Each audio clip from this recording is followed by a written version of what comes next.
안녕하세요. 이번 시간에는 전동기 기동 방식 선정하기에 대한 수행 내용을 알아보도록 하겠습니다.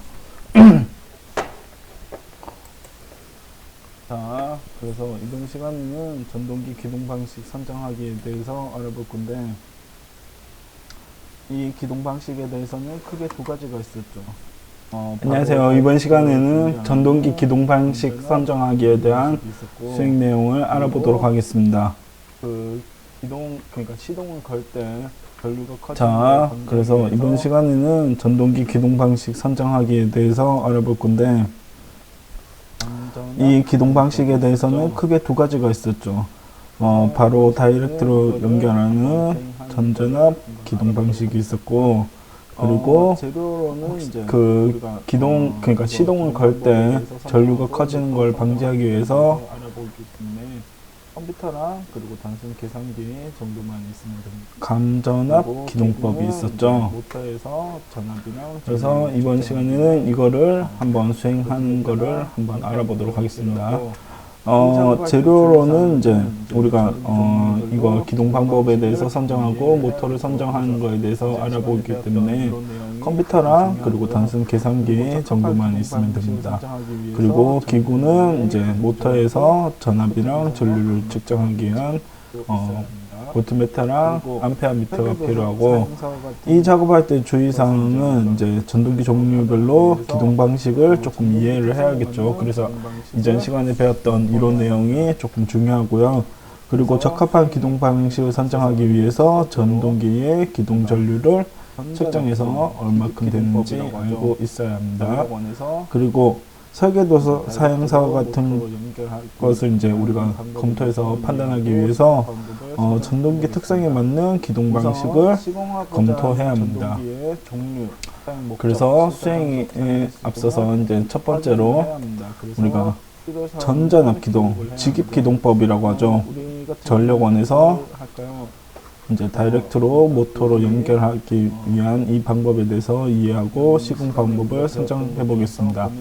우선 시공하고자 하는 전동기의 종류, 사용 목적, 시설 장소, 사용 대수 등을 확인을 해야 합니다. 그래서 필요사항을 기록을 해야 하는데, 우리 같은 경우에는 뭘 할까요? 우리가 여기 지난 시간에 우리가 배웠던 것 중에서 보면 우리가 유도 전동기, 직류 전동기, 동기 전동기, 그리고 이거에 따라서 각각의 전동기들이 기동 방법이 다른 것을 한번 배웠었죠.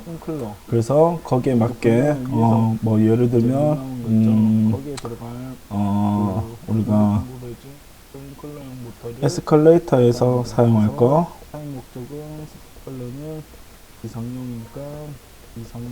그리고 비상용 전원도 하나 쓸 걸 해서 스프링클러, 우리가 불 나면 위에서 이제 물 나오는 거 있죠. 거기에 들어갈 그 물을 공급해줄 스프링클러용 모터를 사용합니다. 그래서 사용 목적은 스프링클러는 비상용이니까 비상용으로 2층, 3층 수도 공급 공급용을 하나 준비하고, 그리고 에스컬레이터는 상시용 동력으로 항상 돌아가 있죠. 이 동력으로 합니다. 시설 장소는 얘는 천장에 설치할 거고, 얘는 층간, 2층, 3층 이동할 때 그때 쓰죠. 그래서 스프링클러는 한 10대, 그리고 에스컬레이터는 층별로 5개 정도 사용한다고 이렇게 사용 목적 장식을 작성을 하면 됩니다. 이렇게 작성이 끝나고 나면 우리 다음으로 넘어갑니다. 다음으로 넘어가서 이제 시공하고자 하는 동력 설비에 해당되는 이제 전동기 사양을 조사해서 기록해야 하는데, 우리 전전압 기동 같은 경우에는 어땠죠? 이 전전압 기동 방식은 소용량, 그러니까 전격이 적어도 되는 작은 모터에서 사용을 했었습니다. 그래서 상수는 뭐 크게 상수가 뭐냐, 우리가 단상, 삼상 뭐 있었죠. 그때 단이고, 그래서 단상, 삼상 이렇게 구분해서 적어주면 되고, 출력 같은 경우에는 뭐 보통 1000W짜리 많이 씁니다. 1000W짜리 아니면 좀 큰 걸로 하면 뭐 10MW짜리, 10MW짜리로 돌리진 않겠지만 이렇게 크게 쓰고 나면, 토크 같은 경우에는 이제 토크가 뭐냐, 모터를 쉽게 생각하면 모터를 돌리는 힘입니다. 그래서 출력 같은 경우에는 보통 와트나 줄로 많이 쓰고, 토크 같은 경우에는 타우라고 해서 요 T자 비슷하게 생긴 그리스어 있죠. 요거를 많이 씁니다. 또는 뉴턴, 미터라고 해서 이렇게 뉴턴 미터 단위를 쓰기도 하고 이렇게 쓰는데, 요렇게 쓰게 됩니다. 그러면 보통 토크가 얼마냐? 이게 토크가 한 1000 정도 나오네요. 1000W. 토크가 얼마 나오냐? 원격은 이제 보통 소용량은 뭐 소용량은 이제 1000 물론 더 정도 많이 쓰지만 이렇게 쓰고, 볼까요? 토크 같은 경우는 토크는 보통 900, 요게 토크가 한 1000 정도 나오네요. 1000W. 전격은 이제 출력이 너무 많네요. 한 100에서 200W. 물론 더 큰 것도 많이 쓰지만 요렇게 쓰고, 토크 같은 경우에는 이제 1000 토크 아니면 한 800 토크 정도 걸리는 거를 사용을 합니다. 그리고 전격 잔업은 우리가 단상 같은 경우에는 보통 220V를 많이 쓰고, 그리고 삼상 같은 경우에는 선이 세 가닥 들어가기 때문에 보통 380V 교류 전원을 씁니다. 물론 DC 전원 같은 경우에는 아주 작게는 5V짜리 모터도 있지만 보통 12V에서 15V짜리를 쓰고, 그리고 뭐 교류 정도 크기의 고전압 같은 경우에는 뭐 100V, 그리고 한 400V까지는 DC 모터로 사용하게 됩니다. 되게 작습니다. 그래서 이런 전전압 기동 방법의 장단점은 이제 뭐 장점으로 하면 이제 소용량, 우리가 지난 시간에 봤던 거를 다시 보면 많이 사용합니다. 물론 이에 비해서 단점 같은 경우는 기동 시간이 기동 전류가 있다 보니까 되게 작습니다. 그래서 시동을 걸자마자 바로 동작한다는 그런 의미가 강하고, 그러다 보니까 소용량 모터에서 많이 사용합니다. 물론 이에 비해서 단점 같은 경우에는 이제 기동 전류가 크다 보니까 이게 그 권선에 악영향을 미쳐서 권선이 높거나 그런 단점이 있습니다. 그래서 반드시 이거를 소용량이나 자주 사용 안 하는데 이제 하고, 그래서 이 전전압 기동법은 앞서 선택했던 이제 뭐 비상용 모터에 사용하면 되겠죠. 그래서 제어 회로도도 이제 바로 다이렉트로 연결하거나 Y 데이터 배열 기동 회로를 사용해서 많이 사용합니다. 그래서 이 전전압 기동법을 적용할 수 있는지 요 조건표로 한번 살펴봐야 하는데, 이 조건표를 살펴보면 이 직익 기동법에 적용할 수 있는 조건 같은 경우에는 첫 번째, 전원 설비 용량, 즉 전원 설비 용량이나 이 모터까지 연계되는 배전선의 용량이 충분히 커서 이제 기동 전류, 얘 같은 경우에는 대전류가 흐른다고 했죠. 대전류가 흘렀을 때 전압 강화가 적은지 한번 확인해야 합니다. 왜냐하면 이 전압 강화가 크다는 말은 그러면 발열이 크다는 거고, 발열이 크다는 것은 결국 권선뿐만 아니라 뭐 여기 앞에 있는 전원 설비 아니면 배전선 전달해주는 선에 발열이 발생한다는 거고, 그 열로 인해서 그 선이 손상이 간다는 단점이 있습니다. 이런 손상을 방지하기 위해서 여러분이 봤는지 모르겠지만 좀 큰 모터일수록 연결된 전원선이 두껍습니다.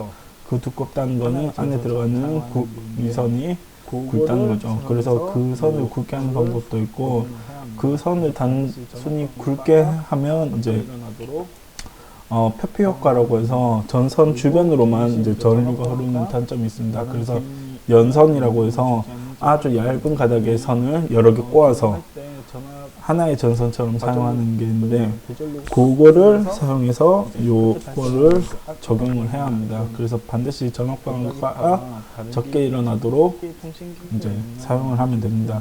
그리고 기동 시 이제 전압광과 다른 기기에 영향을 주지 않는지 확인해야 합니다. 왜냐면 기동할 때 전압 과전류 그러니까 대전류가 확 흐르면서 이제 그때 발생한 이제 아크 방전이나 이런 전자기파가 다른 기기, 특히 통신기기에 영향을 많이 주기 때문에 이 영향이 우리 전체 기기 시스템에 영향을 안 주는지 반드시 확인해야 합니다. 그리고 나면 이제 크레인과 밸브 등과 같이 기동 토크가 필요한 부하를 기동시키는데 필요한 전동기인지 확인을 해야 합니다.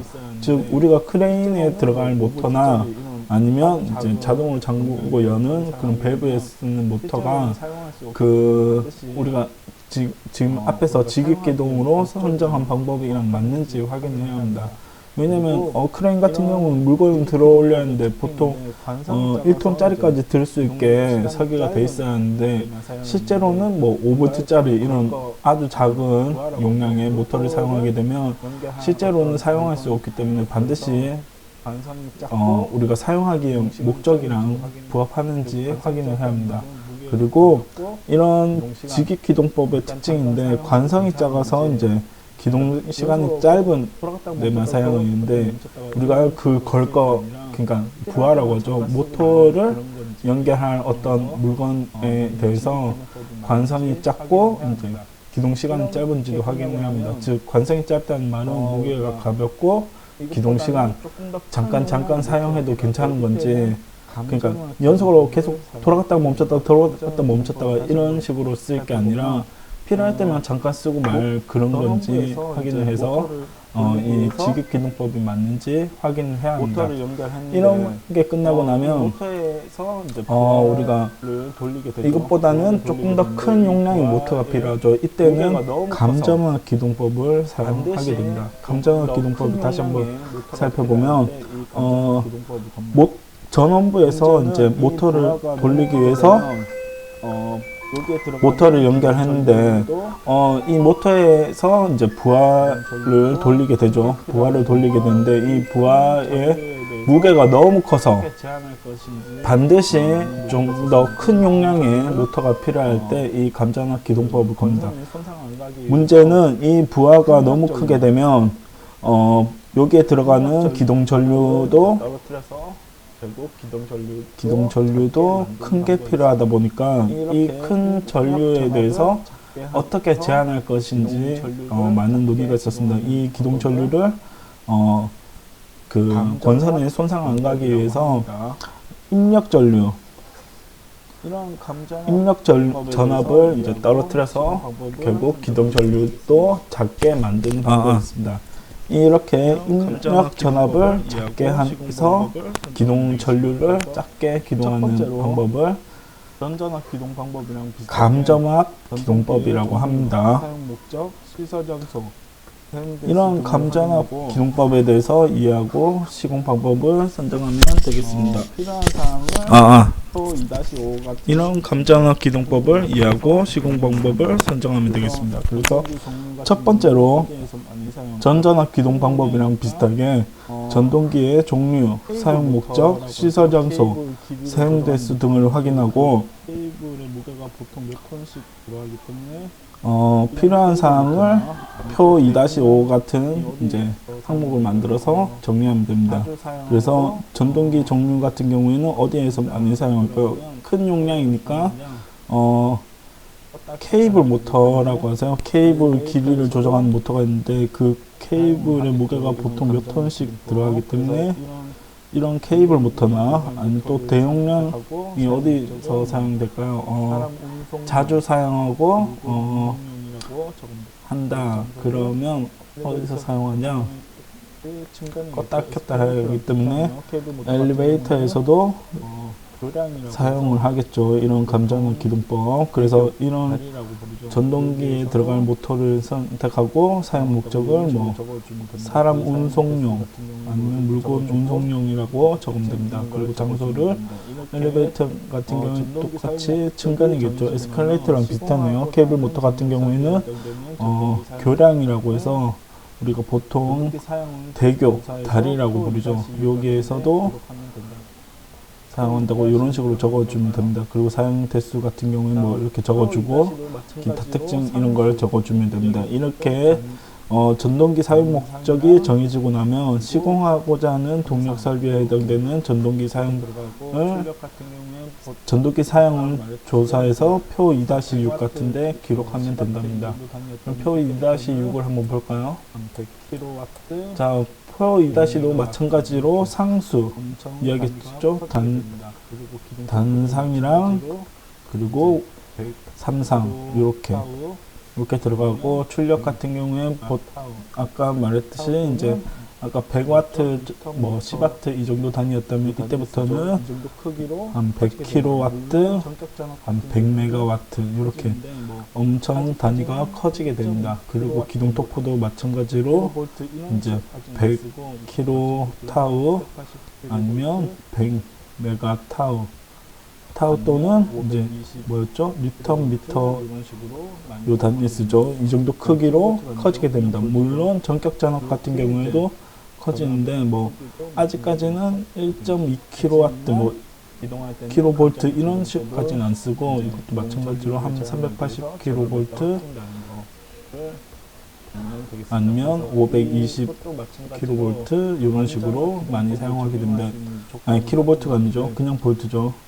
이렇게 이제 전압의 크기도 마찬가지로 커지게 됩니다. 하지만 기동할 때는 감전압 기동법은 이제 기동 전류를 제한하기 위해서 전압을 떨어뜨린다는 거를 알면 되겠습니다. 그래서 이것도 마찬가지로 감전압 기동법을 적용할 수 있는 조건을 확인해야 하는데 첫 번째로 이걸 해당되는 조건을 살펴보면 첫 번째로 전원 설비 및 배전선의 용량이 너무 작아서 직입기동 시 큰 기동 전류의 영향으로 전압 강화가 발생하는지 확인해야 합니다. 즉 직입기동을 하게 되면 우리가 감전압 설비를 설치 안 해도 되기 때문에 가격이 쌉니다. 그래서 그 직입기동이 안 되는지 되는지를 첫 번째로 확인해야 하고 이 직입기동이 안 돼서 설치를 해야 한다. 그러면 기동 시 전압 강화가 다른 기기에 영향을 주는지 확인해야겠죠. 그래서 이거는 직입기동이든 감전압 기동이든 반드시 크게 영향을 미치는지 아닌지를 확인을 해야 합니다. 그리고 권성기, 직소기, 벨트 컨베이어 등 기동 시 충격받으면 안 되는 부하인지 확인해야 합니다. 왜냐하면 직입기동이랑 감전압 기동이랑 가장 큰 차이는 직입기동은 기동 시간이 짧다 보니까 바로 동작을 합니다. 그에 반면에 감전압 기동법은 이제 감전압기로 갔다가 이제 가기 때문에 전압차가 발생하죠. 이 전압차가 결국 모터에 영향을 주기 때문에 이 모터에 영향을 준다는 건 결국 부하가 퉁 이렇게 움직일 수도 있다는 겁니다. 이때 이 충격을 받아도 괜찮은 부하인지 확인을 해야 합니다. 그리고 나서 원심 분리기, 우리 알죠? 우주선 발사할 때 이렇게 돌리는 거, 그 비행기 조종사들도 많이 타는데 그 원심 분리기나 탈수기, 크랭크 등 관성 부하여서 기동 시간이 너무 길어갖고 전동기가 소선될 수 있는지도 확인을 합니다. 왜냐하면 기동 시간이 길면 길수록 전압을 낮춰서 들어가기 때문에 전동기의 부담이 너무 커집니다. 그래서 기동 시간이 적당히 짧고 이제 소선될 위험이 없는지를 마지막으로 확인하고 이 기동 방법을 사용하면 됩니다.